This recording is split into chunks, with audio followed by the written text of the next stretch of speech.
Bismillahirrahmanirrahim. Assalamualaikum warahmatullahi wabarakatuh. Perkenalkan, saya Nanda Fitria Rohani, NIM 10219048 dari kelas SMF semester 5. Di sini saya akan menjelaskan analisis dari mata kuliah kompilasi hukum ekonomi syariah dengan judul tinjauan kompilasi hukum ekonomi syariah terhadap praktek sewa menyewa lahan. Baik, sebelumnya di sini saya akan menjelaskan mengenai pembahasan terlebih dahulu,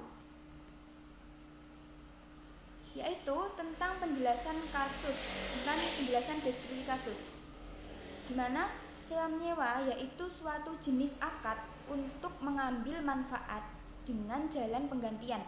Dalam melakukan sewa menyewa yang benar, tidak hanya mengutamakan barang yang akan disewakan, namun juga dari akad dan pelaksanaannya, supaya semua transaksi yang dilakukan berjalan dengan baik. Akad sewa menyewa diperbolehkan dan tidak boleh mengandung unsur paksaan, karena dalam akad ini kedua belah pihak harus saling merelakan. Pihak penyewa memiliki hak atas pemanfaatan lahan sewa tersebut sampai batas waktu yang telah disepakati oleh kedua belah pihak. Pemilik lahan menyewakan pada penyewa untuk ditanami ataupun dikerjakan sesuai dengan kesepakatan bersama. Lahan yang disewakan oleh pemilik lahan kepada penyewa berupa lahan kosong yang nantinya akan dimanfaatkan dengan cara ditanami tumbuhan yang telah disepakati oleh kedua belah pihak. Dalam melakukan perjanjian sewa menyewa lahan, terlebih dahulu diadakannya perundingan antara pihak penyewa dengan pihak pemilik lahan untuk membuat suatu kesepakatan, yaitu tentang kesepakatan apakah si penyewa itu mau menyewa lahan atau tidak. Dalam membuat perjanjian sewa menyewa antara pihak yang menyewa dengan pemilik lahan itu saling terlibat dalam perbuatan akad perjanjian sewa menyewa tersebut. Jadi, dalam perbuatan sewa menyewa di sini tidak adanya perantara, yaitu hanya pemilik lahan dan penyewa lahan. Baik, sebelum saya akan menjelaskan mengenai kasus yang terjadi di Indonesia, sebelumnya saya akan menjelaskan mengenai tata cara dari sewa menyewa. Dari tata cara sewa menyewa tersebut, yang pertama yaitu transaksi dilakukan oleh pemilik lahan dan penyewa atas dasar saling rela dan kedua belah pihak, serta dilakukan secara sadar. Yang kedua, setelah ada kesepakatan dari kedua belah pihak, selanjutnya pemilik lahan menyerahkan kewenangan atas lahannya kepada penyewa secara lisan. Lalu yang ketiga, lahan yang telah disewa oleh penyewa akan dikelola dan diambil hasilnya oleh penyewa. Lalu yang keempat, pemilik lahan akan menerima uang sewa pada awal akad sebelum penyewa mulai memanfaatkan lahannya. Lalu yang terakhir, pengembalian lahan sesuai dengan waktu yang telah disepakati pada awal akad. Baik, di sini saya akan jelaskan dan memberi contoh kasus sewa menyewa yang ada di Lampung, yakni pemilik lahan atau yang menyewakan bernama Bapak Timbul dan penyewa bernama Bapak Wahyono. Yang pertama, dari sisi pihak yang menyewakan lahan, Bapak Timbul adalah pemilik lahan yang akan disewa. Beliau mendatangi Bapak Wahyono dan meminta untuk menyewa lahan miliknya. Karena Bapak Timbul sedang mengalami keadaan yang mendesak, beliau membutuhkan sejumlah uang untuk digunakan sebagai biaya anaknya melanjutkan pendidikan. Setelah terjadinya kesepakatan, Bapak Wahyono membayarkan sejumlah uang sewa kepada Bapak Timbul, yakni sebesar 35 juta. Kemudian, Bapak Timbul menyerahkan lahannya seluas setengah hektar untuk dimanfaatkan selama waktu sewa yang telah disepakati.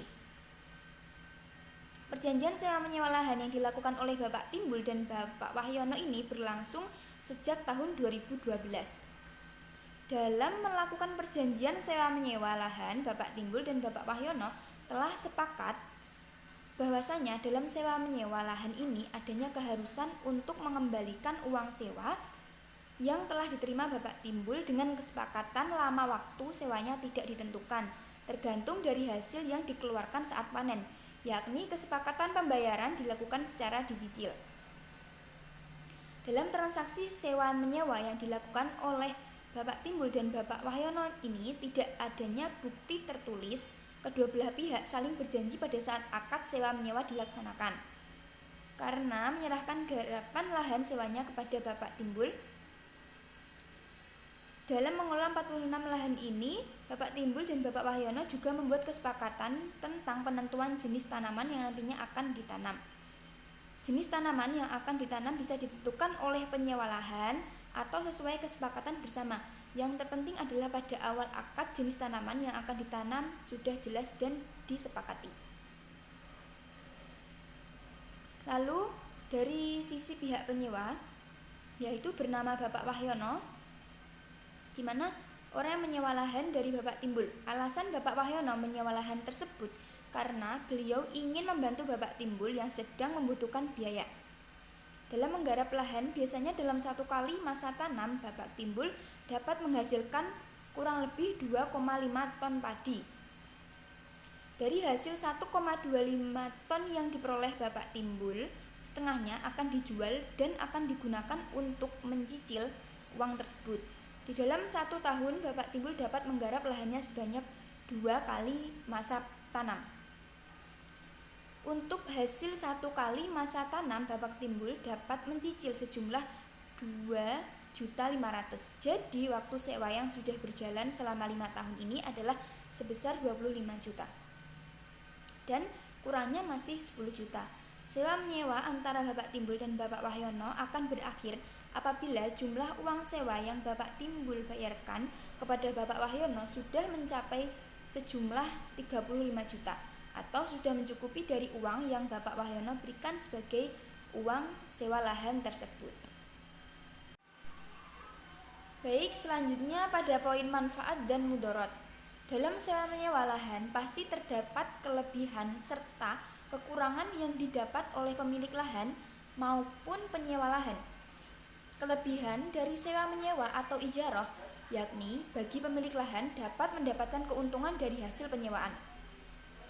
Sedangkan keuntungan bagi penyewa ialah dalam resiko usaha akan lebih rendah karena pendapatan sewanya yang relatif tetap.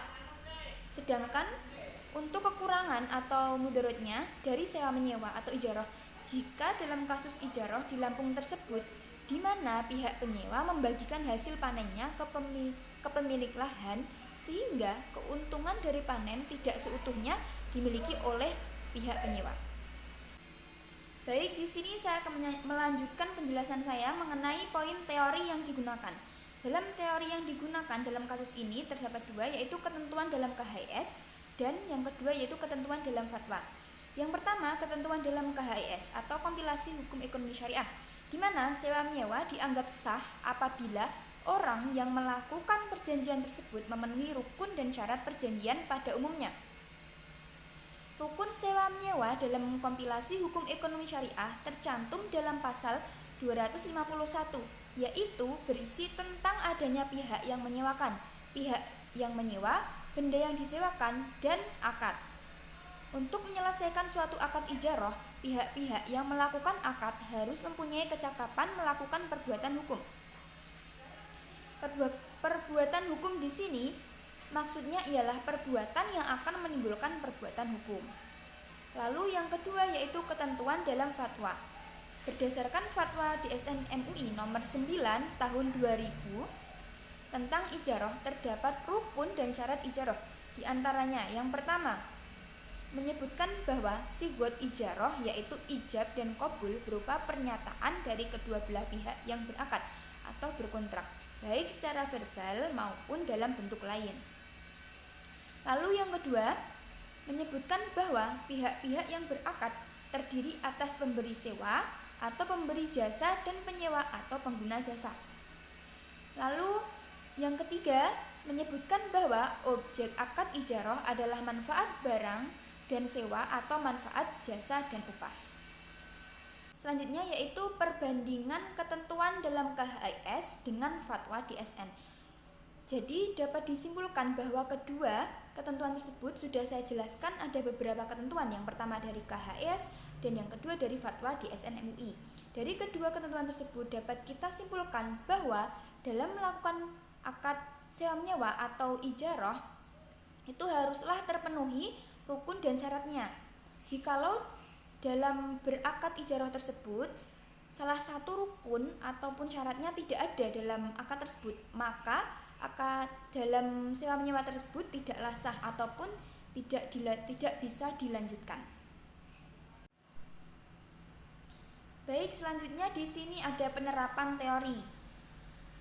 Jika diterapkan teori dari kasus sewa menyewa atau ijarah lahan di Lampung tersebut sudah memenuhi rukun dan syarat ijarah dalam KHIS, yang mana rukun sewa menyewa dalam kompilasi hukum ekonomi syariah telah tercantum dalam pasal 251, yaitu berisi tentang adanya pihak yang menyewakan, pihak yang menyewa, benda yang disewakan, dan yang terakhir yaitu akad. Dari kasus tersebut, pihak yang menyewakan atau pemilik lahan ialah Bapak Timbul, dan pihak yang menyewa ialah Bapak Wahyono, dan benda yang disewakan ialah lahan. Dan juga sudah terjadinya akad di awal, yakni mengenai penanaman tanaman dan biaya sewa. Sehingga dalam kasus tersebut sudah menerapkan teori dan dari KHIS karena sudah memenuhi rukun dan syarat ijarah.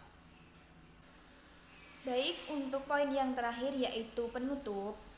Dan penutup tersebut terdapat yang pertama ada kesimpulan. Kesimpulan dari analisis yang saya paparkan terjadi yaitu analisis mengenai kasus sewa menyewa lahan di atas, yakni pemilik lahan sedang membutuhkan biaya sehingga diperbolehkannya dari pihak yang menyewa jika ingin menyewa lahannya dan dipergunakan dengan baik, yakni lahan tersebut ditanami beberapa tanaman oleh pihak yang menyewa. Dan dari hasil panennya sebagian akan digunakan untuk membayar biaya cicil sewa tersebut, di mana biaya sewa tersebut sudah disetujui oleh kedua belah pihak di awal akad. Sehingga jika dikaitkan dengan rukun dan syarat ijarah yang tercantum dalam KHIS, maka sewa menyewa tersebut sudah diperbolehkan atau boleh dilanjutkan. Lalu untuk poin yang kedua yaitu saran. Dari pemaparan kasus di atas dapat ditarik kesimpulan bahwa akad ijarah merupakan akad yang dimaksudkan untuk pengambilan manfaat suatu benda, di mana dalam berijarah terdapat ketentuan-ketentuan yang harus diperhatikan. Ketentuan tersebut tercantum dalam KHIS dan fatwa DSN MUI yang harus terpenuhi semua ketentuannya. Apabila terdapat salah satu ketentuan yang tidak terpenuhi, maka akad ijarah tersebut tidaklah sah. Dan pendapat saya mengenai kasus sewa menyewa lahan di Lampung tersebut sudah memenuhi semua ketentuan yang ada sehingga akad bisa dilanjutkan. Baik, demikian yang dapat saya sampaikan mengenai analisis kasus sewa menyewa. Apabila ada kurang lebihnya saya mohon maaf. Akhir kata, wassalamualaikum warahmatullahi wabarakatuh.